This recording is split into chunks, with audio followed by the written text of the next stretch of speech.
Bonjour à tous et merci de nous avoir rejoints. Il me revient la lourde tâche d'introduire ce webinaire.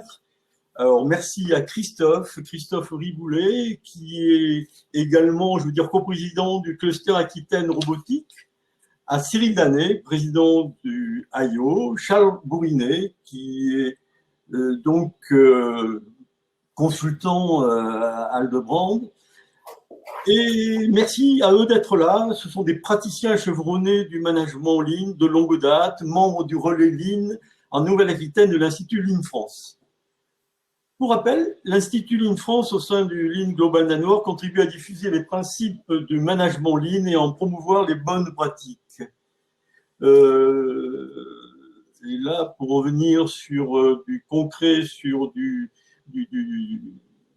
sur quelque chose de local, l'objet du relais, donc, que l'on vient de créer, du relais, est de répondre à vos souhaits en matière de découverte du Lean, approfondir vos pratiques ou partager votre expérience, participer à des événements, formations, visites d'usines, organisés comme aujourd'hui au plus près du terrain, directement sur le terrain des entreprises. Voilà.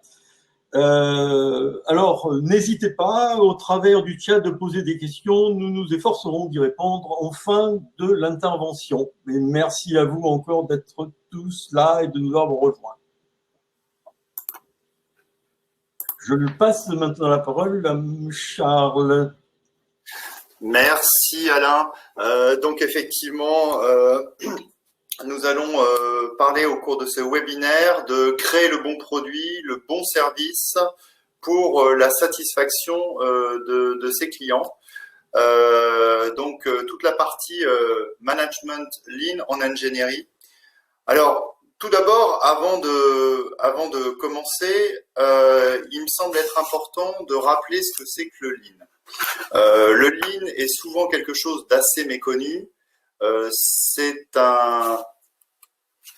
un système de fonctionnement d'entreprise, un système de pensée qui, malgré ses 60 ans d'existence, est toujours un petit peu incompris, alors qu'il a révélé et il a permis à un certain nombre d'entreprises de devenir des champions mondiaux. On va trouver bien sûr au premier chef Toyota, mais on n'y a pas que. Il y a aussi Forestia, Schneider, Apple s'en est inspiré, Amazon aussi, et on retrouve parmi les champions locaux IO et Proditech. Alors, expliquer brièvement le Lean, c'est un petit peu compliqué pour moi, mais essayer de le résumer. Alors, c'est une pensée autour du fait que l'entreprise est un système et que pour pouvoir répondre à ce qui se passe autour d'elle, autour de cette entreprise, au bouleversement perpétuel, aux changements qui se passent sur son marché et sur l'environnement aux alentours, il est nécessaire de penser différemment. Le Lean est avant tout un système de pensée et non pas un système d'outillage. Bien sûr, il reposera sur quelques techniques, mais vous verrez au travers de la présentation de Cyril et de Christophe que c'est avant tout des chefs d'entreprise qui vivent le terrain différemment que beaucoup d'autres. Comme c'est un système, tous les éléments sont indissociables. On ne peut pas enlever les uns et les autres, ils ont tous une importance. Au premier chef, on va trouver l'importance du client. Le client doit être satisfait. Chacun de nos clients doit être satisfait par un triptyque, par deux choses qui vont permettre de développer l'excellence. La notion de délai, la maîtrise des délais, les flux, les temps de traversée, la mise à disposition de nos produits à nos clients et tenir notre parole.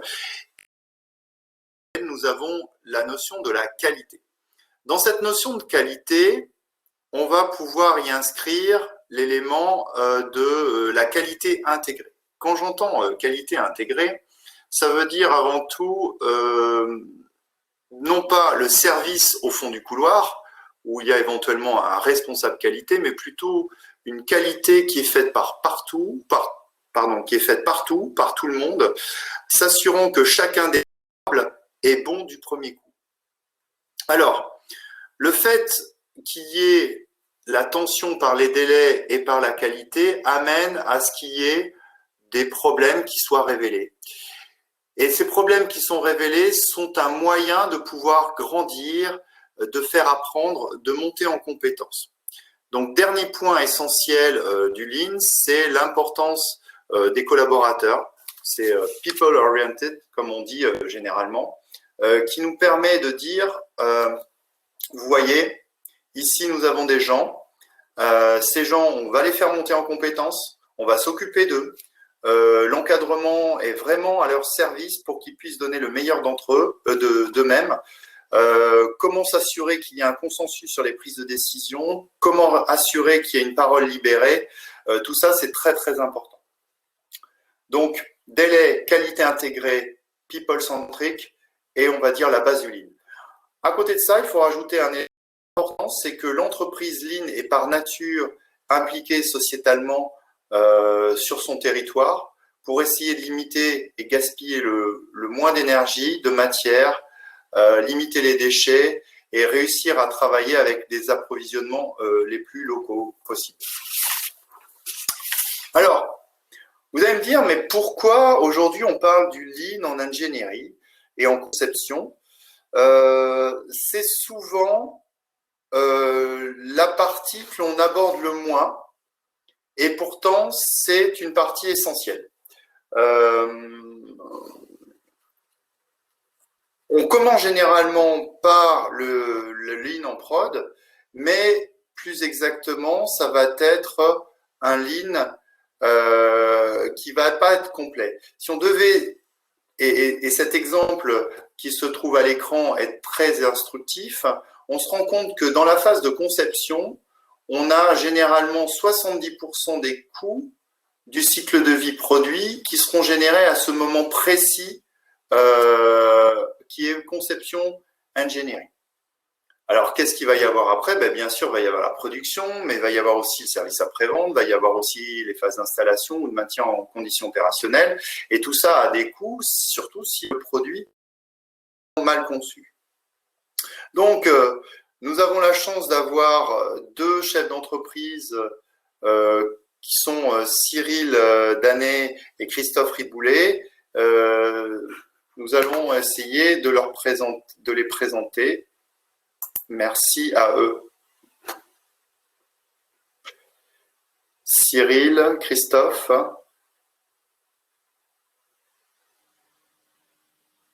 Bonjour. Bonjour Christophe. Je vais peut-être démarrer alors par la présentation. Donc, je suis Christophe Riboulet, donc dirigeant de Proditech. Donc, en deux mots, Proditech, nous sommes une PME basée à Pessac et notre mission, c'est de réduire les impacts de la non-qualité chez nos clients qui sont dans deux industries différentes. Le premier, en termes d'importance, c'est la pharmacie et le deuxième, c'est l'industrie de la monnaie, donc la fabrication des pièces de monnaie.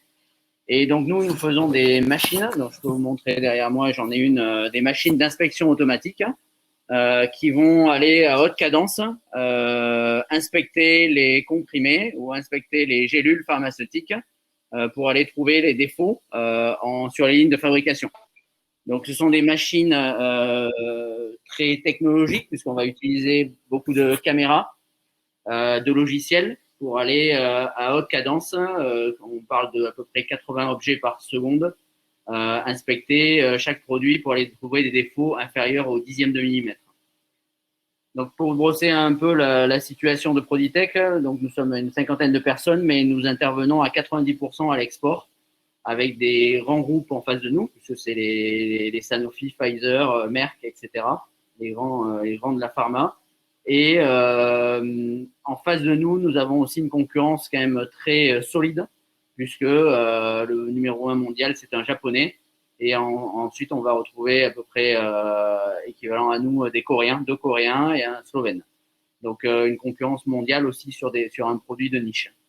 Et c'est cette situation de Proditech dans son environnement qui fait que on s'est intéressé il y a maintenant 10 ans au Lean et plus spécialement au Lean en ingénierie pour mieux comprendre comment on pouvait réaliser des produits, et ça on va en parler cette matinée, comment on pouvait réaliser les bons produits au bon moment qui répondent aux attentes des clients.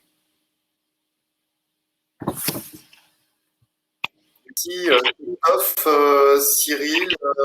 Cyril Danet de la société IO qui va nous présenter son activité, son entreprise en quelques instants.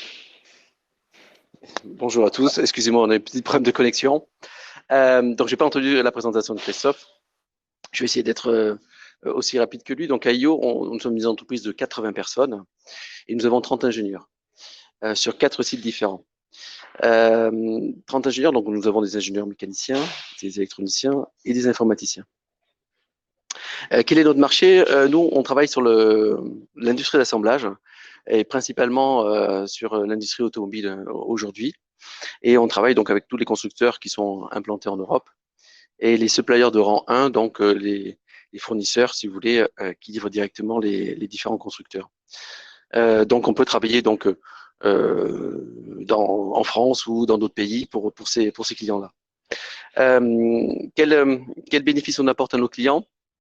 On essaie de les aider à réduire ce qu'on appelle les lead time, hein, c'est le temps de traverser, et à améliorer les conditions de travail, donc diminuer une pénibilité, au travers donc différents équipements, des équipements mécaniques. Le premier, ce sont les Karaku Kaizen, hein, que je vais vous présenter juste après, et puis également des AGV, des IoT, des objets connectés, et du soft. Donc on a, en termes d'ingénierie, une palette pas aussi large que celle de Christophe, mais qui devient de plus en plus large. Alors je vais vous montrer ce qu'est rapidement un Karaku Kaizen. Hein. Donc l'objet connecté, j'en ai un dans les mains.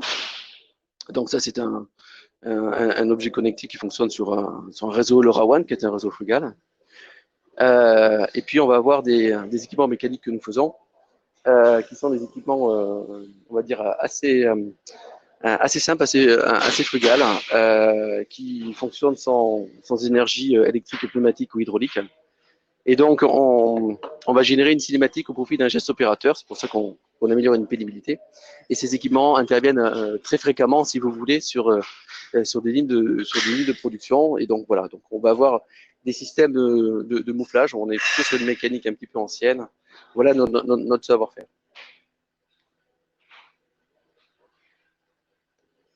Je laisse la parole peut-être à Charles, qui va poser une première question à Christophe. Merci Cyril. Tu nous as parlé effectivement des machines là, d'inspection. J'aurais voulu avoir en première question, on parle en ligne de l'importance du client, de la satisfaction du client. Comment chez Proditech fait-on pour savoir que les produits sont bons? Comment faites-vous pour savoir s'ils sont bons ou pas? Alors, vaste question. Donc, je vous ai amené ici au service support client. Voilà, là où les clients vont nous appeler quand ils ont des réclamations ou des demandes à faire. Et finalement, assez bizarrement, c'est par là qu'on démarre en ligne. Alors, déjà un point sur ce support client. Vous voyez en haut des horloges avec les horaires aux États-Unis, en Inde, à Singapour, à Berlin. Donc, c'est vrai qu'on a un support client particulier puisqu'on est obligé de servir les clients dans le monde entier. Donc, une problématique d'écoute qui est finalement bien présente. Et l'idée, là, ici, c'est de regarder le service client un petit peu différemment de ce qu'on peut faire d'habitude. Donc, généralement, le service client, le support client est vu comme la fin du cycle de développement. C'est-à-dire qu'une fois qu'on a développé notre produit, on le vend, on l'amène chez le client, et puis après, généralement, il y a un service qui s'en occupe pour aller répondre aux questions, aux réclamations. Donc ici, la différence qu'on va avoir, c'est qu'on le voit plutôt comme le début de quelque chose, et ça va être le début d'un flux, pour le rallier à l'ingénierie, d'un flux d'amélioration de produits. Donc on ne voit plus le produit comme quelque chose de ponctuel, mais plutôt comme un flux de produits qu'il va falloir aller mettre sur le marché. Donc, dans ce sens-là, le service client et le support client va être quelque chose d'essentiel. c'est là où on va écouter le client. Et en fait, le client, quand il n'est pas content, il nous fait il y a une voie particulière. Il nous demande factuellement de la restitution de valeur. Donc c'est ça que on va regarder. Donc comment on l'écoute? On va aller prendre chaque ticket et on va le résoudre évidemment. Les ingénieurs vont les résoudre ces tickets, mais ils sont aussi là pour apprendre et comprendre finalement la valeur du produit. Où c'est que ça marche bien, où c'est que ça marche moins bien. Et donc un exemple par exemple ici, c'est on analyse les lead time des résolutions de problèmes. Donc ça c'est les résolutions de problèmes en cours. Ces lead time vont nous servir non pas pour mettre la pression de résolution, mais pour comprendre finalement où sont les écueils, où c'est qu'on sait rapidement résoudre les problèmes et où c'est qu'on a plus de difficultés. Donc finalement, ça fait apparaître la nature des problèmes qui vont être très différents. Christophe, là tu nous présentais, alors si on peut regarder très rapidement ton schéma pour qu'on puisse le voir. Donc là, effectivement, on voit qu'il y a vous maîtrisez les lead time. Si bien ce que vous me dites. Alors, c'est pas une question de maîtrise ou pas. C'est ici, on voit ce qui est plus intéressant, c'est il y a une ligne ici et qui va nous servir de ce qu'on appelle un endon, c'est-à-dire ça va déclencher un arrêt au défaut. Quand le lead time est au-dessus d'un certain niveau, donc tout le monde s'arrête et ça permet de discuter de pourquoi on a dépassé ce niveau-là. Et donc bien comprendre, encore une fois, la nature des problèmes. Il y a des problèmes simples, il y a des problèmes standards, il y a des problèmes spécifiques simples, des problèmes spécifiques compliqués. Quand on est à l'autre bout du monde, des fois les clients ne nous disent pas exactement ce qui se passe, ou en tout cas on ne comprend pas, ou le produit lui-même ne réagit pas tel qu'on pensait qu'il allait réagir. Donc c'est bien un système qu'on a évidemment pour répondre aux clients, mais surtout pour apprendre nous. Et derrière, ce qui est intéressant, c'est que une fois qu'on est, donc ça c'est dans l'action, on va dire, mais on a aussi ici, donc ce que je vous montre au mur, c'est ce qu'on appelle une OBIA. Donc là, on va l'appeler l'OBIA service client, où les personnes vont se réunir et vont réfléchir ensemble sur le produit. Et donc les faiblesses, et alors là, ici, on a trois points, donc les coûts, la performance et la qualité. Et donc, ça permet ici de se mettre d'accord sur les sujets qu'il va falloir traiter ensemble pour pouvoir améliorer le produit. Donc là, j'ai un exemple à vous donner qui est sur le réglage, une machine qui ne voyait pas une certaine couleur de comprimé, par exemple. Donc, il y a eu deux choses. On peut faire là-dessus une analyse et puis réagir au problème, c'est-à-dire faire une analyse de problème et trouver une solution tout de suite pour pouvoir régler le problème chez le client. Mais aussi, on peut faire une analyse à plus long terme en disant mon produit doit évoluer pour intégrer une meilleure performance, par exemple. Donc là, on touche du doigt une chose qui est très importante en Lean Engineering, c'est la notion de ce qu'on appelle VA, VE. Donc VA, c'est Value Analysis, VE, c'est Value Engineering. Donc la Value Analysis, c'est l'analyse de la valeur, c'est-à-dire qu'est-ce qu'on sait faire tout de suite en production sur le produit. Donc là, par exemple, on a un cas où les ingénieurs ont réglé la machine, ont changé des paramètres usine pour pouvoir modifier très légèrement le comportement de la machine pour pouvoir voir ce type de comprimé. Donc ça, c'est qu'est-ce qu'on sait faire finalement immédiatement. Et le deuxième point, c'est qu'est-ce qu'on pense qu'il faut faire sur le produit pour les produits suivants. Donc ça, c'est la value engineering. C'est là qu'on va discuter avec la partie développement. Donc on voit qu'on a deux niveaux finalement d'intervention sur les produits. Merci. Alors pour continuer sur effectivement cette partie suite à l'écoute du client, j'aimerais qu'on puisse avoir Cyril qui puisse nous expliquer. Cyril, es-tu là? Ayo, ici la base. Oui, j'arrive. Sans problème. Cyril, j'aurais une question à te poser. Dans donc, la démarche Lean Ayo, quel est le rôle de la production d'ingénierie? A-t-elle un rôle particulier? Effectivement, on se sert du manufacturing, donc du montage, en l'occurrence ici sur la partie mécanique, comme une zone de test pour les ingénieurs de conception. Donc c'est qu'une chose assez particulière. Alors comment on le fait? On le fait avec un judoka. Hein. Donc Christophe vous a expliqué tout à l'heure un petit peu l'andon. Je vais revenir dessus. Donc le judoka, c'est l'arrêt au défaut. Et puis l'andon, comme vous savez, c'est donc la chaîne d'aide qui suit cet arrêt au défaut pour justement aider l'opérateur ou la personne qui a une difficulté technique.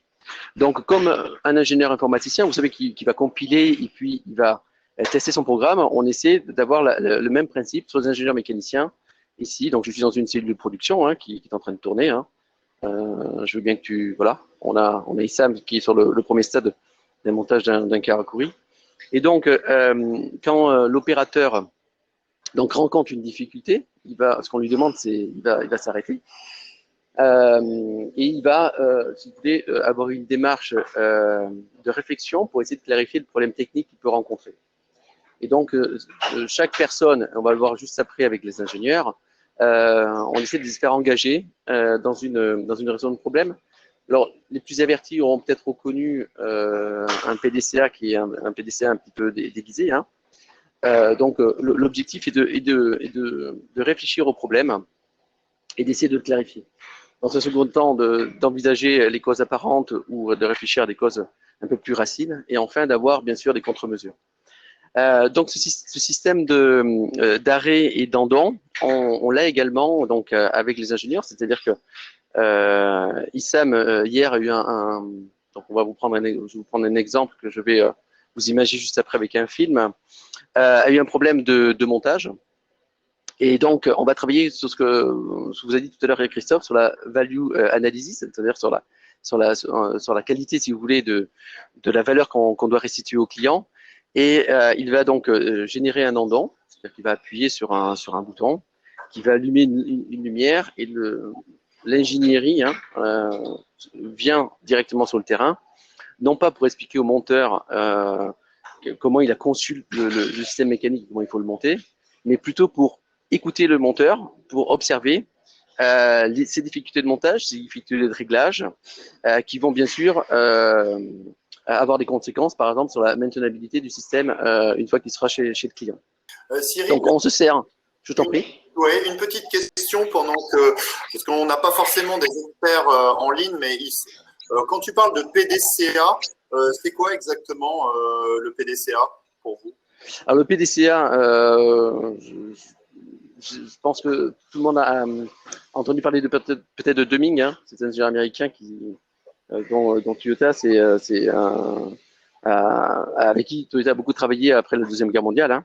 Et donc cette roue, hein, donc le Plan Dushek Act, si vous voulez, où l'objectif est toujours un petit peu le même, hein, c'est de clarifier la situation, essayer de mieux comprendre le problème technique, comme le disait Christophe.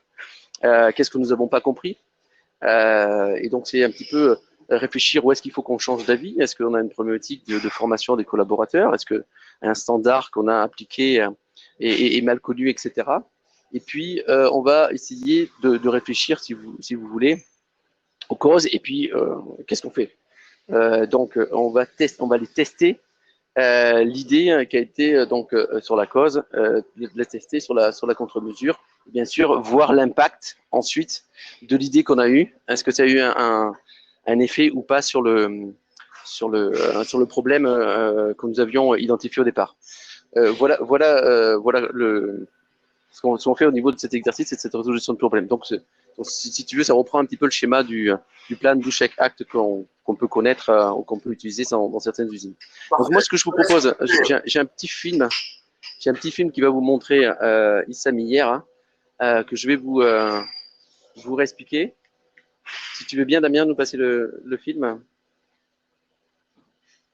Donc voilà, donc on a Issam, hein, que tu peux refilmer, hein, qui a eu une difficulté hier dans un montage et qui a constaté qu'il y avait un choc lors du transfert de la navette. Hein. Donc on a un système de mouflage avec des poulies, etc. Et il a identifié donc ce problème-là. Et donc il y a un premier réflexe, c'est s'arrêter. Hein. Donc c'est le judoka. Et puis d'essayer de se mettre dans une démarche de résolution de problème, d'appeler immédiatement l'ingénieur, qui est là non pas pour expliquer, mais pour écouter la problématique du monteur dans ce cas-là.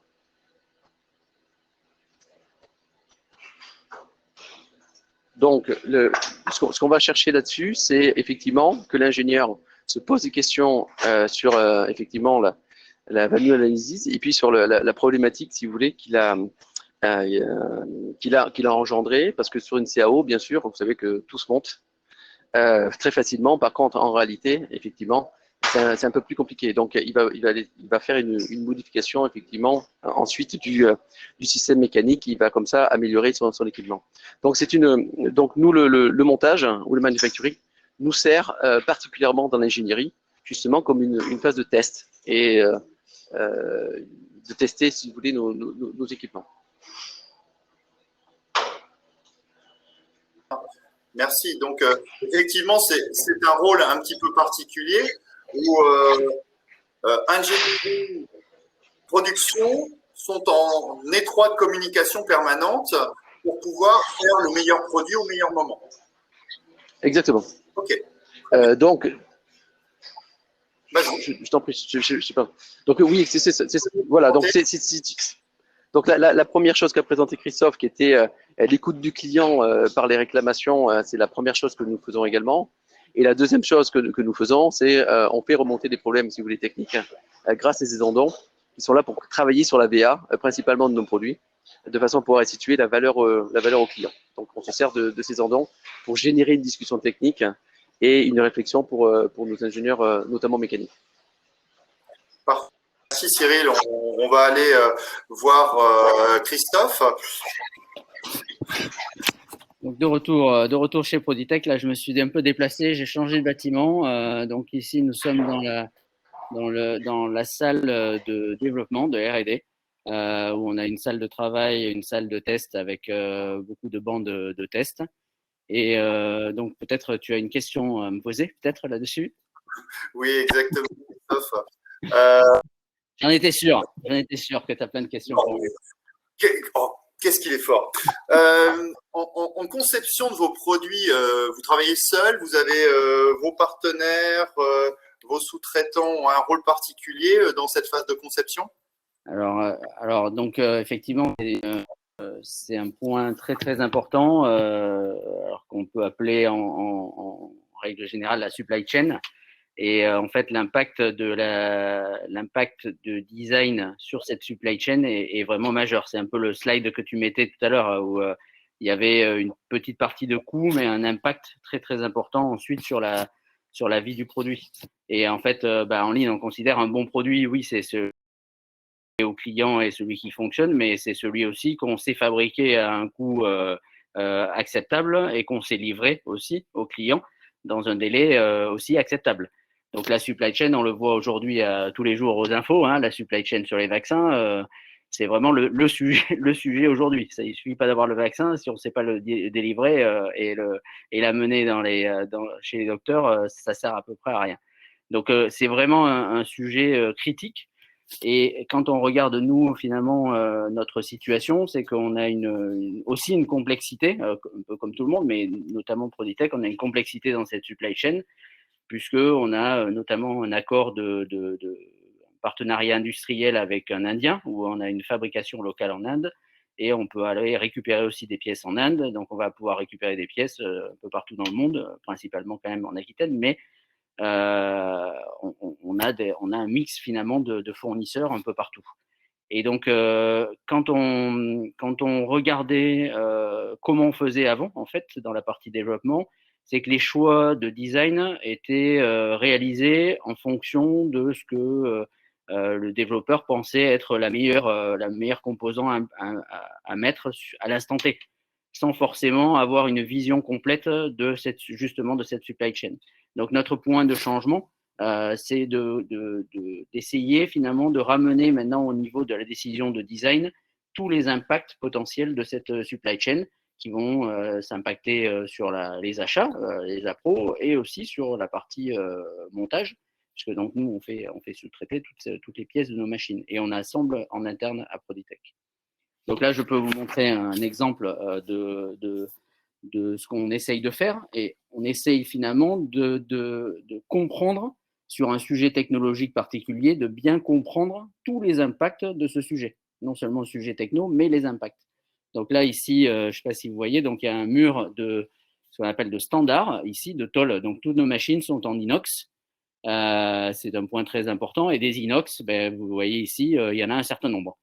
Et donc, en fait, la question, c'est comment le développeur choisit le bon inox au bon endroit, au bon moment, à mettre sur la pièce. Et donc, ici, il y a eu un travail qui a été fait, qui est de vraiment comprendre qu'est-ce que ça veut dire de choisir le bon inox. Donc, par exemple, ici, on a défini des cas d'usage, ici, où on dit si c'est une pièce usinée, si c'est une tôle découpée, si c'est une tôle pliée, et on voit qu'il y a des scénarios qui ont été faits pour bien comprendre les impacts, qu'est-ce qu'il faut que je choisisse, dans quel cas. Et donc, ça définit un standard de travail au niveau de l'ingénierie lié à des fournisseurs et lié à des finitions que l'on voit ici. Donc ici, par exemple, on va avoir une finition polymiroir à la main. On va avoir une finition polymiroir en électropolissage. Donc, on voit qu'il y a différentes technologies pour aller finir ces pièces.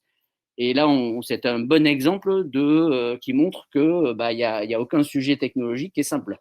On prend une tôle, tout le monde dit oui, ok, c'est une tôle inox. Là, en fait, on peut aller chercher du savoir en profondeur et comprendre, associé à ce savoir, l'ensemble des impacts. Alors, c'est qui le fournisseur, c'est quoi le coût, qu'est-ce qu'il va avoir comme difficulté. Est-ce que notre fournisseur indien, il a la même difficulté que notre fournisseur européen? Parce que quand on va vouloir interchanger des pièces, quand on veut aller plus vite, voilà, il faut comprendre tout cet environnement pour ensuite faire des choix éclairés en amont. Parce que tu sais, c'est le slide de tout à l'heure, le choix éclairé en amont va définir le coût de réalisation du produit pour demain, sa capacité à être réalisé, donc son lead time, et sa qualité ensuite finale. Donc, c'est vraiment un point auquel on ne pense pas forcément au début quand on conçoit des produits, en tout cas à Proditech. Et c'est des points qui nous ont fait énormément progresser. Et on voit que c'est un peu infini parce que quand on prend une techno, là, je vous ai mis les tôles, mais on a énormément de techno dans l'entreprise. Donc, il faut s'intéresser à finalement toutes ces technologies et tous les impacts que ça peut avoir.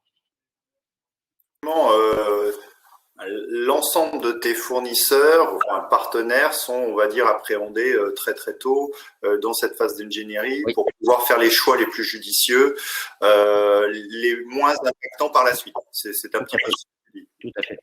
D'accord. Ok. Très bien. Écoute, moi, ce que je propose, c'est aussi, n'hésitez pas à nous poser des questions, de pouvoir avoir des chefs d'entreprise qui sont sur le Gemba, qui sont à votre écoute et qui sont prêts à vous répondre. Cyril a poursuivi sa visite. Alors Cyril, face à des champs aussi. Je suis dans une partie du bureau d'études. Et donc, je te laisse me poser ta question. Oui, donc bureau d'études. Qui dit bureau d'études dit ingénieur, dit peut-être des difficultés peut-être à recruter des bons profils. Alors aujourd'hui, comment fait-on chez IO pour trouver les bons techniciens, les bons ingénieurs? Alors, nous, on ne se pose pas la question dans ce sens-là, parce que finalement, on ne cherche pas la perle rare, on cherche des postures et des postures d'apprentissage. Ce qui va nous intéresser, nous, c'est manager cette courbe d'apprentissage. Donc, on cherche des gens qui ne savent pas forcément, mais qui savent apprendre sur des sujets techniques et technologiques. Donc, ce que je vous propose de regarder, c'est comment on essaie de manager, nous, ces courbes d'apprentissage au travers de routines, je vais appeler ça de temps forts qu'il y a dans la journée. Il y a un temps fort qui est à 11h30 que je vais vous montrer, qui est l'université. Et puis, un temps qui est régulier pour chaque collaborateur ou chaque collaboratrice, qui est on l'a aperçu tout à l'heure aussi à l'atelier, qui est un temps de dojo. Donc, qu'est-ce qu'un dojo? C'est un moment où on essaie de faire donc c'est un moment qui est très court, qui dure à peu près une quinzaine de minutes, où on va apprendre un geste. Alors un geste, ça peut être un geste comptable, ça peut être un geste de production, bien sûr, ça peut être un geste de vente pour des gens qui font du commerce. Mais en ingénierie, c'est un geste d'ingénierie. Et donc, qu'est-ce que un geste d'ingénierie? Et donc, on essaie on a clarifié tout ça au travers de standards. Donc là, j'ai tout un tas de standards. Donc, je vais en prendre un petit peu au hasard pour vous montrer la tête que ça a. Voilà, bon, voilà, je sais pas si vous voyez. Donc, on va avoir donc la personne qui est formée, qui va pratiquer à côté d'un tuteur, avec cette fiche sous les yeux, bien entendu. Donc, il y a un temps standard pour bien sûr réaliser l'opération, et le tuteur est là pour corriger la personne et pour l'aider de façon à ce qu'il puisse donc pratiquer ce geste régulièrement. Donc, ce que je vous propose, c'est Damien, si tu veux passer un film, de vous montrer, parce que là, on arrive sur le repas du midi, et puis les dojos sont plutôt à 13h10. Donc, on a choisi sur une autre partie qui n'est pas une partie mécanique, hein, qui est sur les gens qui font du code. Donc, comment ça se passe? Donc, la personne, comme je disais, donc effectue. Donc là, ça doit être une routine informatique, hein. C'est la façon dont il code, comment il définit par exemple ses paramètres, etc. Et le tuteur est à côté et lui fait remarquer qu'il faut qu'il fasse attention à certains aspects. Mais c'est avant tout une pratique. C'est pas le tuteur qui explique comment on fait. C'est pas un cours, c'est une pratique. Et voilà. Donc le dojo dure à peu près 15 minutes. Et bien sûr, on va pouvoir regarder comment la personne sait faire, a appris, sait faire dans le temps standard. Et puis après, quand elle devient plus experte, elle est elle-même amenée à enseigner ce dojo, qui nous permet, nous, de travailler, si vous voulez, sur des matrices de compétences. Je ne sais pas si vous voyez sur l'écran, hein, sur chaque personne, pour essayer de voir quelles sont les compétences finalement que doit avoir un ingénieur, et comment ça se traduit sur des gestes quotidiens. Donc ça, c'était dans notre gestion de la courbe d'apprentissage des ingénieurs. C'est une chose qu'on essaie de faire donc au quotidien. Bien sûr, sur la partie engineering, on a aussi, on pourrait y revenir, c'est des Kanban. Il y a un deuxième temps qui est fait, donc je me déplace un petit peu, excusez-moi, tous les jours par les ingénieurs, donc 4 jours sur 5. Et c'est une université.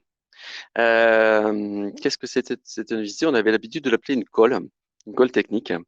Et donc, on donne à un ingénieur donc un sujet technique qu'il doit approfondir, de façon à développer chez lui plusieurs choses, et notamment sa compréhension de l'origine de la reconception. Donc, je ne sais pas si vous savez, la reconception a 3 origines. Donc, la première, c'est une mauvaise, bien sûr, compréhension du besoin du client. La deuxième, c'est qu'on s'est aventuré sur un sujet technique non maîtrisé. Et la troisième, c'est une problématique de coût.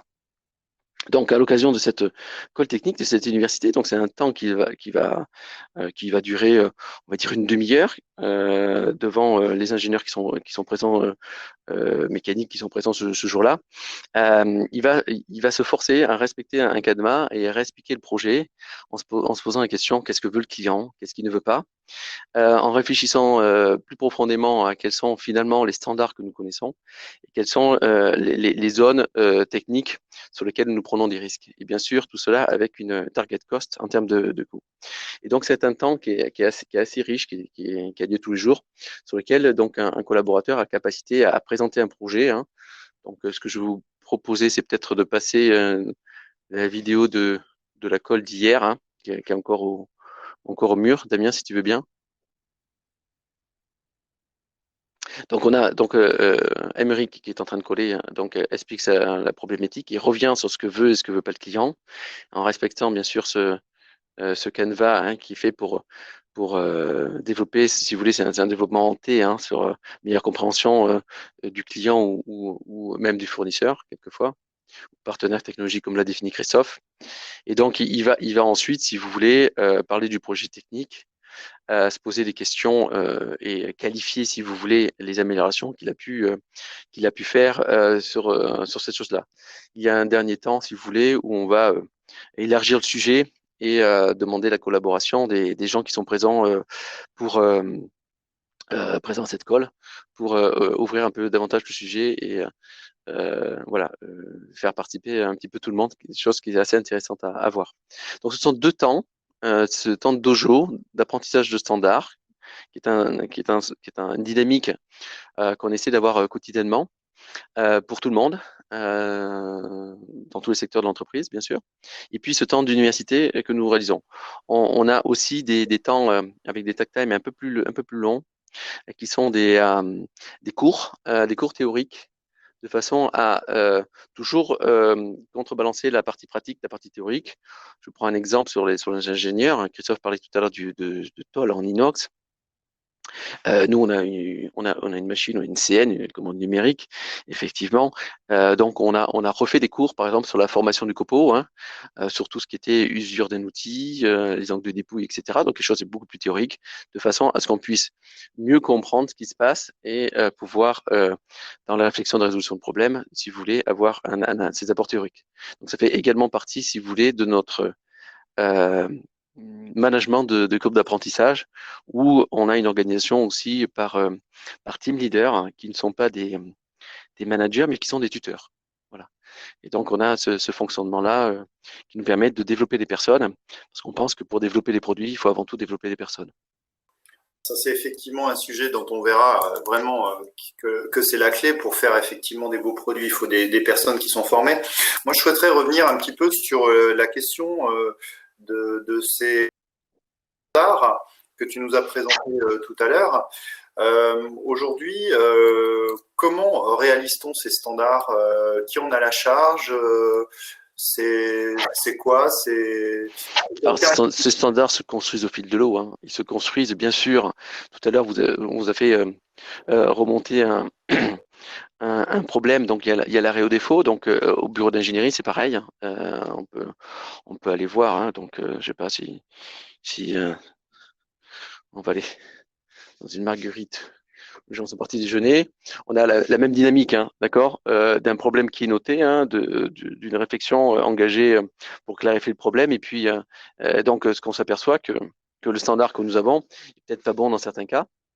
Et donc, ça génère une modification de ces standards. Donc, c'est quelque chose des standards qui vivent tous les jours. Et c'est pour ça que on essaie donc de les faire aussi apprendre régulièrement à l'ensemble des ingénieurs. Mais c'est quelque chose qui vit et qui s'est construit au fil de l'eau à partir des problèmes qu'on nous a rencontrés quotidiennement. Donc, on n'a pas un catalogue de standards que l'on va appliquer, on les construit au fur et à mesure que les problèmes surviennent. Oui, je sais pas si vous avez vu, hein, c'est quelque chose qui vit, hein, je dirais qu'ils sont souvent écrits manuellement, hein, et qui sont raturés. Donc, je sais pas, d'accord. Donc là, on est sur peut-être sur un calcul d'un CIR ou autre, mais c'est quelque chose qui est plutôt très vivant. Ok, très bien, très bien. Merci pour effectivement nous avoir présenté. Finalement, le rôle de l'entreprise, c'est aussi de créer ses collaborateurs et pas prendre pour argent comptant un achat, entre guillemets, hein, bien sûr, entre guillemets, de collaborateurs qu'on va prendre sur le marché, prêts à l'emploi. Non. Non, il y a pas de perles rares. Par contre, c'est une chose assez importante. On aurait discuté avec Christophe là juste avant qu'on prenne l'antenne à 11h30. Effectivement, notre rôle a changé. Notre rôle, c'est de donner une dynamique sur ces courbes d'apprentissage et de mettre chaque collaborateur ou collaboratrice sur une courbe d'apprentissage. Et bien sûr, en ingénierie. D'accord. Merci à toi, Cyril. On va revenir vers Christophe. Donc, merci, Christophe. Alors, dans cette période un petit peu compliquée que l'on a, mais on augure que ça puisse changer. Enfin, j'en sais rien. Enfin, on est vraiment dans l'incertitude. Comment peut-on savoir ce que veulent nos clients quand eux-mêmes ne savent pas trop ce qu'ils veulent pour faire de nouveaux produits? Vaste sujet. C'est une bonne question. Je te remercie de m'avoir posé. Donc, en fait, il y a une notion quand même qui est très importante quand on pense au Lean et au Lean Management. En plus du flux de produits tel qu'on a discuté au tout démarrage, ça va être la gamme, la gamme produit. Ce qu'on cherche dans le Lean, c'est d'avoir la gamme la plus profonde possible, la plus large possible. Ce qu'on veut, c'est quand on a un client, on veut le garder tout le temps. Et en fait, il faut arriver à lui proposer différents produits parce que ses besoins évoluent. Et donc, à un moment donné, on va se poser la question de notre gamme. On ne peut pas avoir toujours le produit miracle qui remplace l'ancien produit. C'est comment on a la profondeur de gamme maximale. Donc ici, moi, je me suis déplacé dans ce qu'on appelle l'OBIA produit. Donc, je vous montre un petit peu au mur ce qui est marqué. Donc, l'OBIA produit, c'est la zone où justement on va discuter de cette notion de gamme. Donc là, en haut, ce que vous voyez ici, c'est une analyse de la concurrence par rapport aussi à une analyse des attentes de clients qui sont des attentes génériques, c'est-à-dire ce qu'on pense que les clients attendent. Et là, par exemple, c'est un bon exemple, c'est la vision que notre concurrent japonais, excusez-moi, a une capacité à aller très très vite avec ses machines. Donc, pour faire simple, sur certains comprimés, ils sont capables d'aller 2 fois plus vite que l'ensemble des autres concurrents. Donc, nous, avec nos technologies actuelles, c'est-à-dire de technologies de transport de comprimés, on n'est pas capable de faire ça. Donc là, par contre, on a analysé qu'il fallait qu'on essaye de rattraper ce concurrent parce qu'on pense que c'est la bonne direction. On est en train, par exemple, aujourd'hui, quand même d'ouvrir des marchés comme le marché chinois où on sait que les volumes sont très importants et donc la cadence de la machine à performance égale est très, très importante. Donc là, on a un challenge finalement assez simple à formuler, un peu plus compliqué à réaliser, c'est qu'il faut doubler les cadences des machines.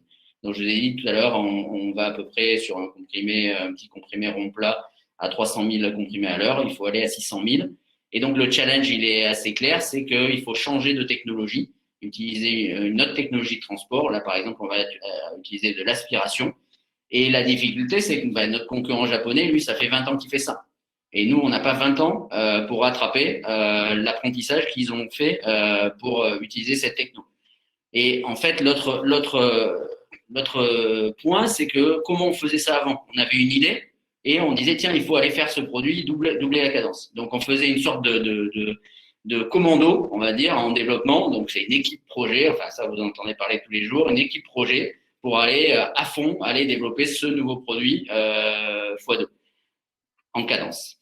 Alors, là, il y a un exemple que vous pouvez voir actuellement sur le marché, c'est la nouvelle Citroën, je ne sais pas si vous en avez entendu parler, l'Ami, petite Citroën qui est une voiture en fait sans permis, électrique, qui a un succès super au niveau des clients, parce que finalement, ils sont les seuls à proposer cette offre-là, mais qui est une catastrophe en termes de développement, puisqu'ils ont livré dans des délais qui étaient 2 fois plus que ce qui était prévu, avec d'énormes problèmes de production.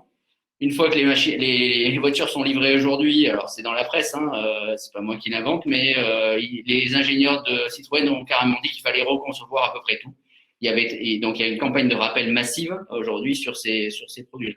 Bon, c'est une voiture qui est vendue 6 000 €, donc on peut penser qu'en termes de techno, c'est pas hyper compliqué.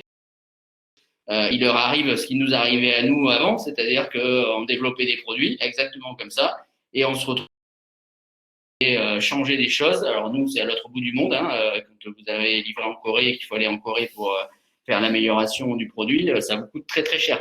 Donc même là, si les clients sont contents parce que le service est réactif et qu'on est capable de faire évoluer, le coût de lancement de ces produits devient insupportable, en tout cas pour une petite entreprise comme nous.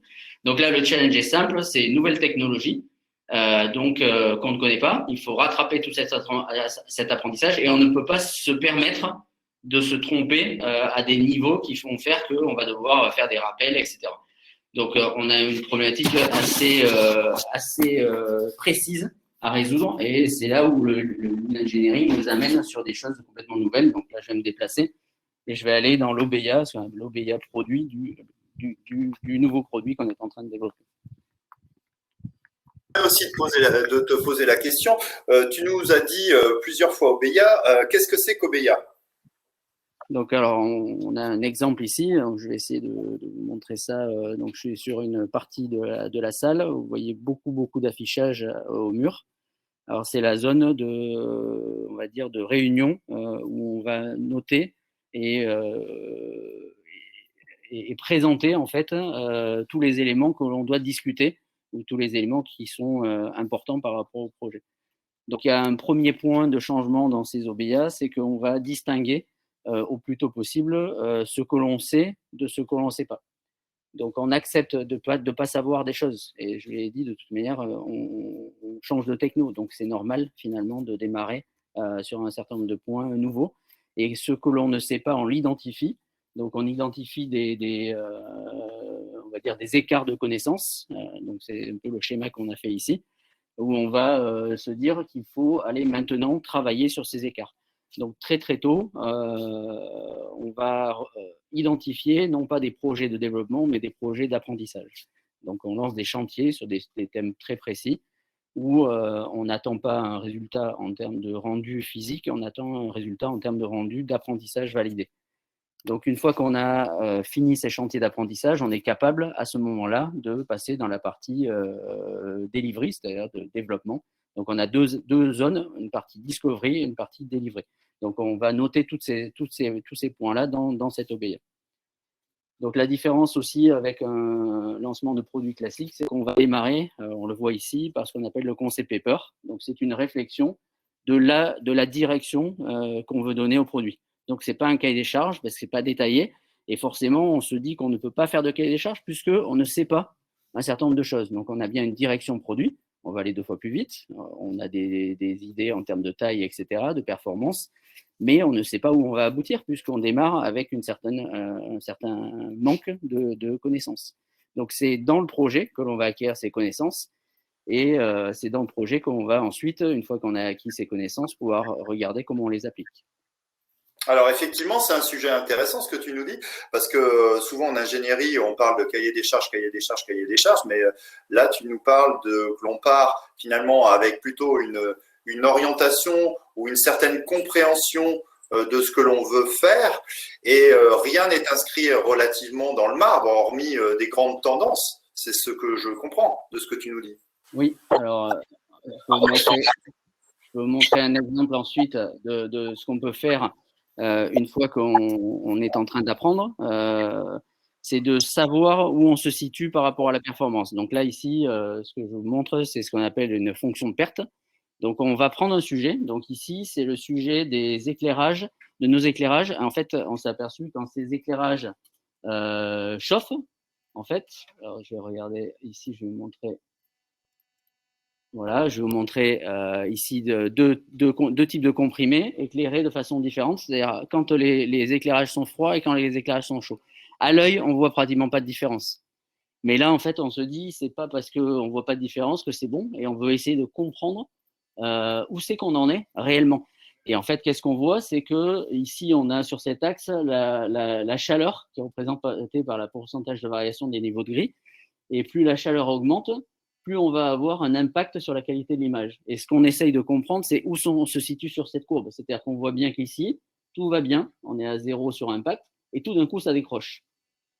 Pour ce type de comprimé, ici. Et on a essayé sur d'autres types de comprimés. Et on voit bien ici, on construit la courbe de connaissance qui nous dit à quel moment ça va décrocher. Et là, ça permet de se mettre à un endroit, une target de chaleur, où on va dire à ce niveau-là de positionnement de la chaleur, on va être pas mal parce qu'on est assez loin finalement du niveau de décrochage. On n'a pas d'impact et on va savoir techniquement, facilement, à un coût moindre, arriver dans cette zone de contrôle de la chaleur de nos éclairages.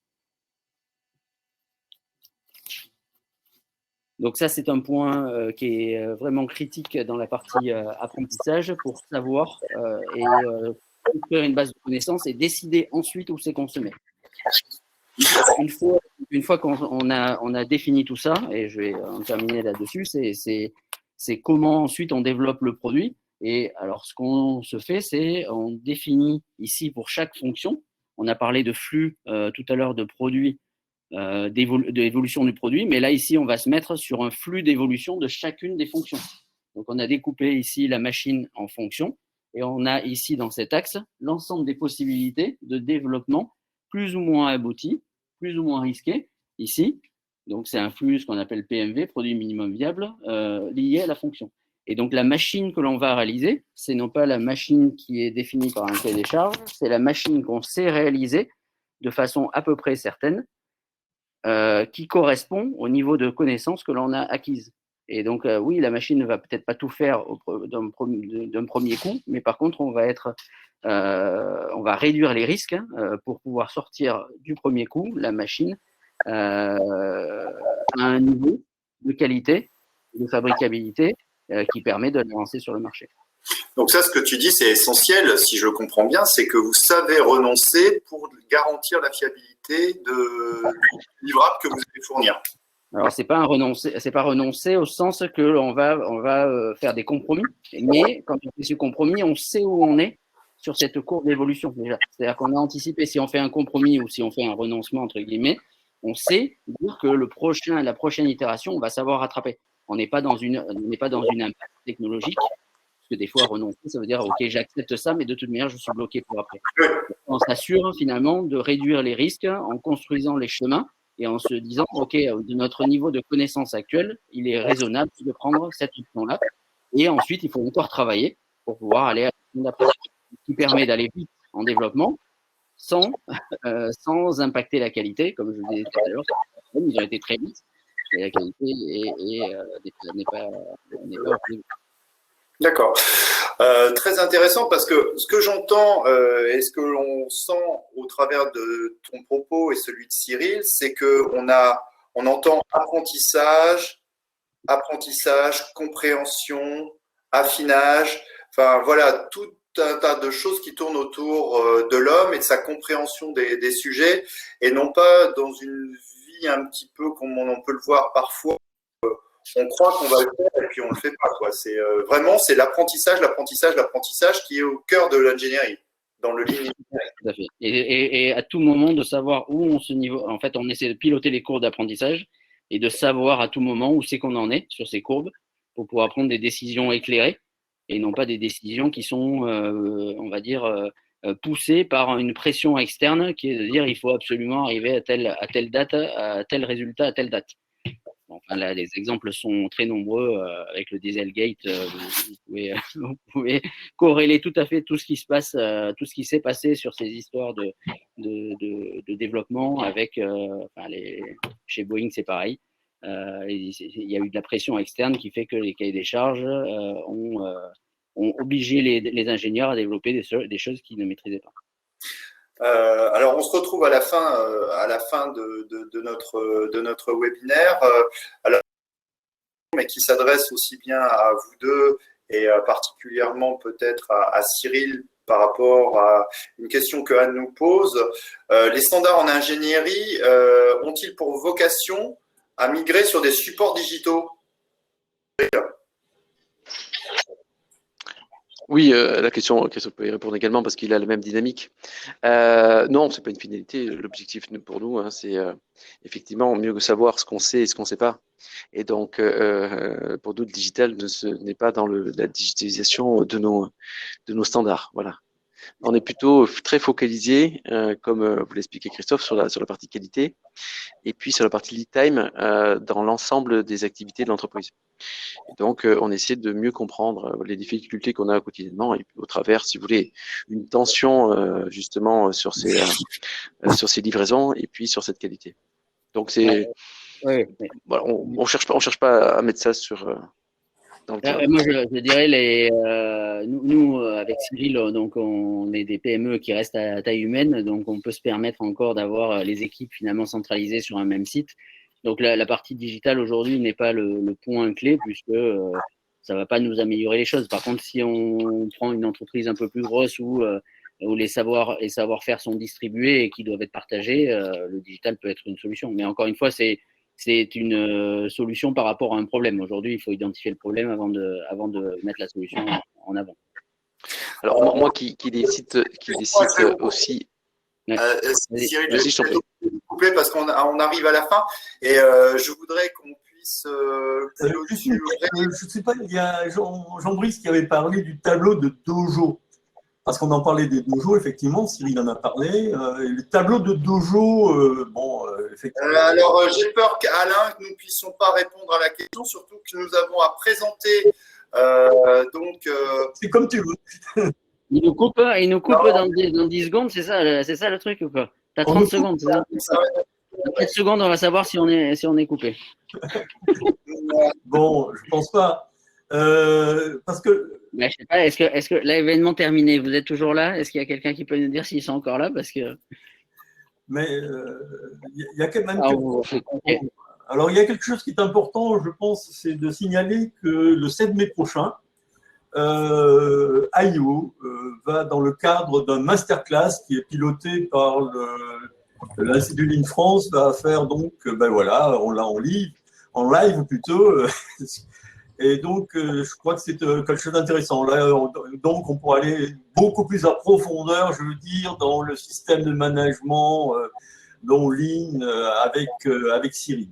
Alors, je vous conseille vivement, je veux dire, d'aller sur le site de l'Institut de France et de vous inscrire.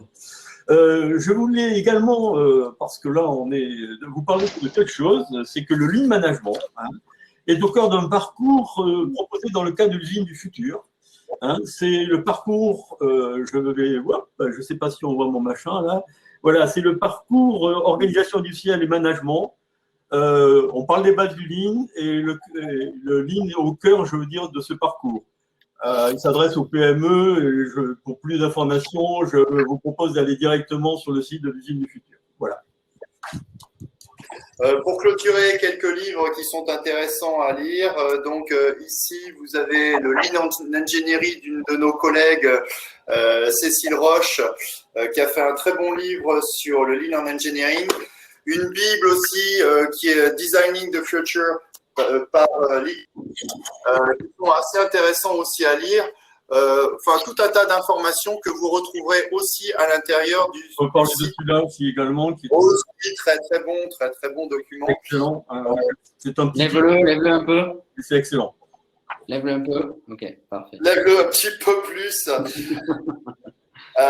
On va clôturer. Merci encore Christophe, merci encore Cyril. C'était vraiment une véritable chance de pouvoir faire un Gamba avec vous. C'est rare. C'était très, enfin, de mon point de vue, je veux dire. Et nous avons eu la chance d'avoir 45 auditeurs, ce qui est extraordinaire. Oh là là. On est bien. Alors, merci à vous tous d'avoir eu la merci à tous les participants qui ont pris le temps de nous écouter.